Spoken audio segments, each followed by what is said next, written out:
Hello learners, welcome to Learn to Empower. In this particular video, we will be looking into some of the important news articles in the news. Now, the first and foremost news article that we see is that Pakistan launches retaliatory airstrike. The word retaliatory is mentioned, which means what? Pakistan is doing a counter-strike attack on the Iran.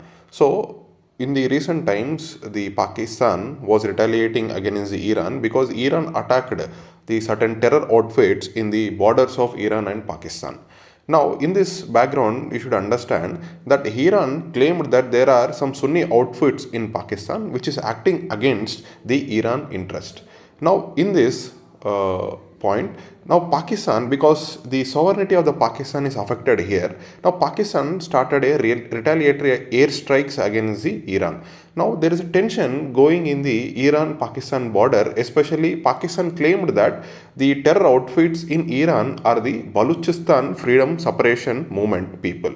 Right. Now, what is this Balochistan province? Balochistan is a province in Pakistan where the people having a tendency to move away from Pakistan region as like a separatist movement, as like we used to generally have in Kashmir, in northeastern part of India. Likewise, Pakistan is also having a secessionist movement in Balochistan.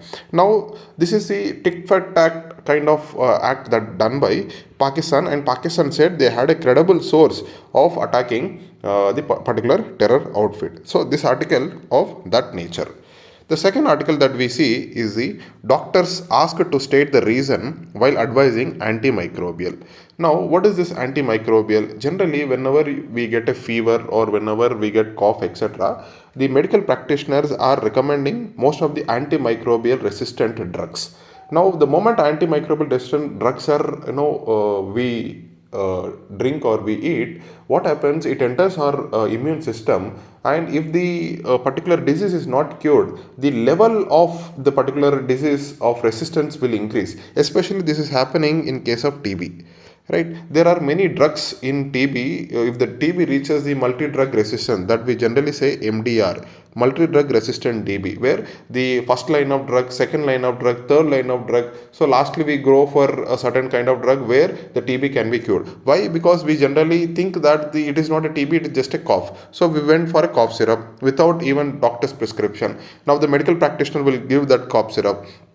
Next, later on, what happens? The cough will not stop. Next, the cough continues. Then we'll take some higher resistant drug. This similarly continues for over the period of time. Now, we reaches a point that we confirm that this is a TB. Now, when we are giving this kind of antimicrobial resistance, it is not reacting to the particular drug. Now, India is suffering from around 1.27 million global deaths because of the antimicrobial. So, whenever a doctor writes antimicrobial, now he or she has to give the reason why they are giving this antimicrobial thing, right? To avoid antimicrobial resistance or to stop this over the counter sale, government of India started red line campaign.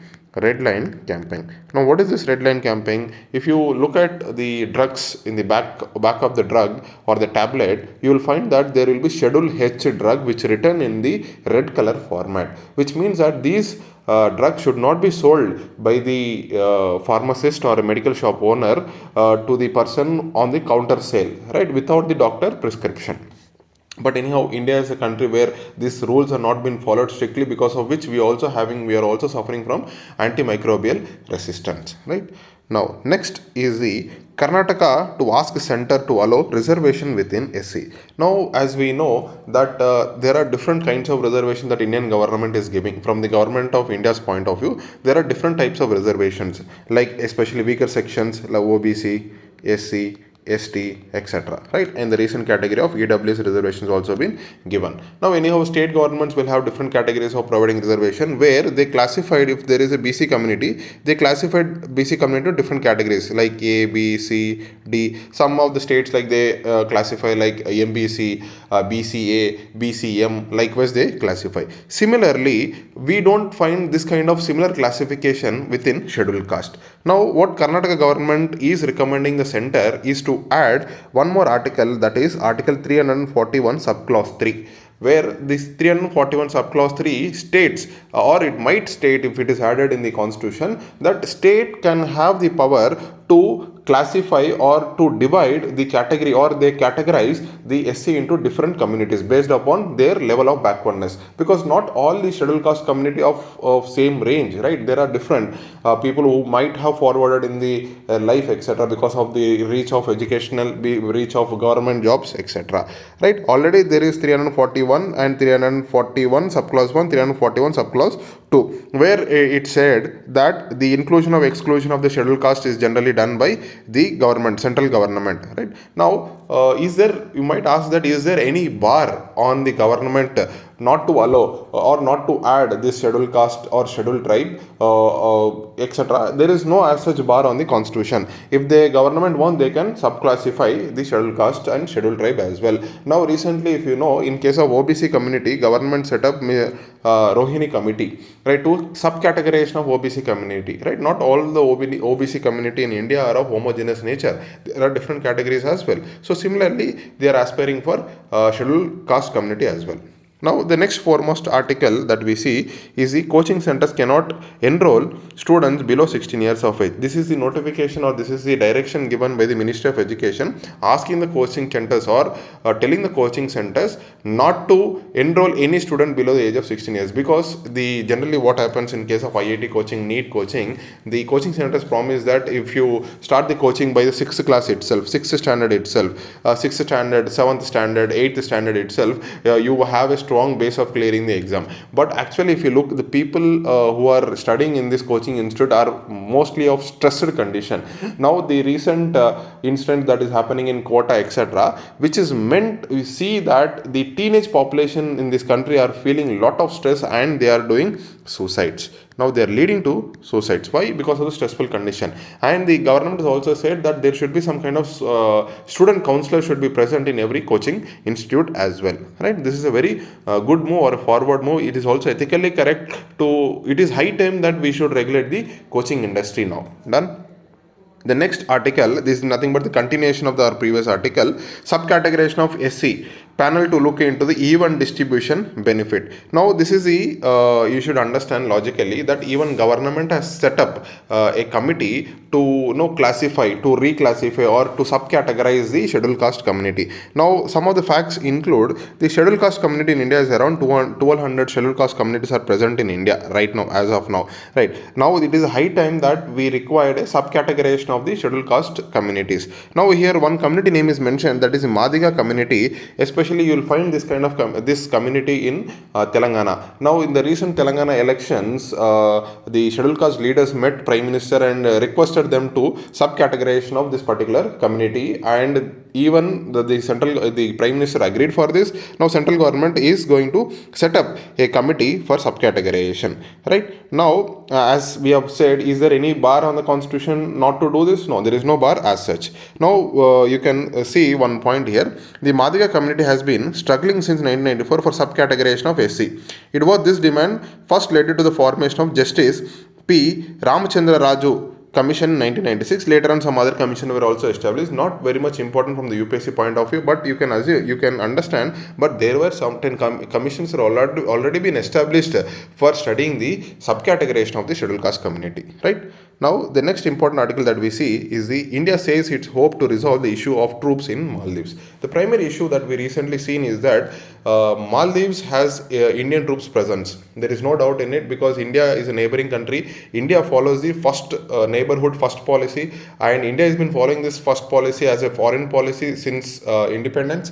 Right, we give primary importance to our neighbors. Now, on the basis of it, India also helped Maldives in the Operation Cactus, where Maldives is about to be occupied by, back then it was LTT chief Prabhakaran through his movement, but Indian army was sent to the Maldives, and we ensured their safety, right? And we also have military personnel present, because we need to take care of certain the hijacking issues that is taking place in Indian Ocean region. Right now, the election that was happened recently in Maldives, the only agenda of that election, the person who contested, was that to make India out. Right, it created a parochial or polarized sentiments against India. Now they also said, the president said that the March 15th will be the last date for India, right, to move away. But as of now, we have no clarity whether India is of serious nature, whether this will be done or not. But this is the high tension that is going between India and Maldives, right? Now Maldives also having a very good policy before, but because of some right wing leader that came into power, having this kind of tendency to make or the India out campaign that has been taking place recently, right? Now, next important article, that is the GM crop will make edible oil cheaper.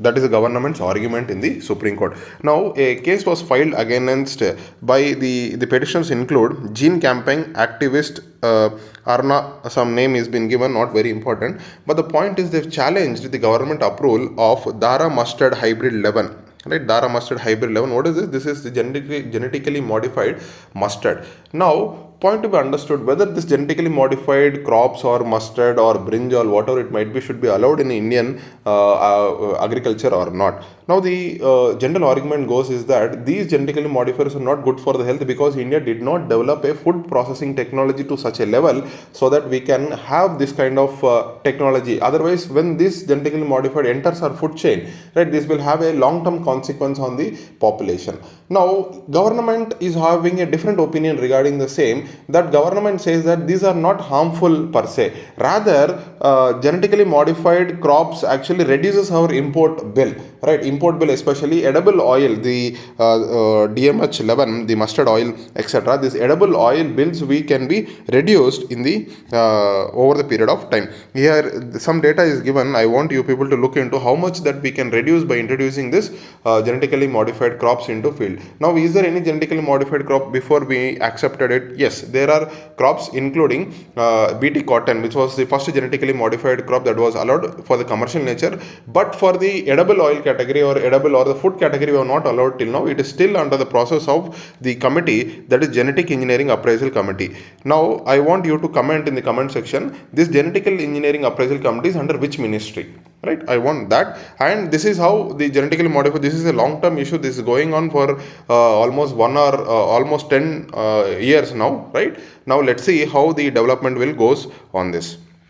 The next article is India's domestic air passenger traffic set to touch 300 million by 2030. This is the Civil Aviation Ministry. This is a result of the famous scheme that we took up, that is UDAN, Uday Desh Ka Aam Nagrik. UDAN, Uday Desh Ka Aam Nagrik, where the primary target is that tier 2 and tier 3 cities, the civil aviation capacity should be increased. Now, because of which we were able to generate around $20 trillion economy by 2047, right? So this is the civil aviation because India is a huge country, no doubt in it. Each and every nooks and corner of this country should be connected, and that too with the fastest connectivity is required. And the airplanes are the fastest mode of connection, and that too it should be at the affordable cost, right? And moreover, India is the largest buyer of the aircraft after US and China. So this data is important,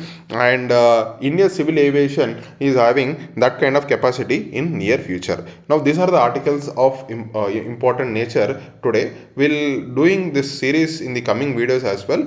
Till then, take care. Thank you.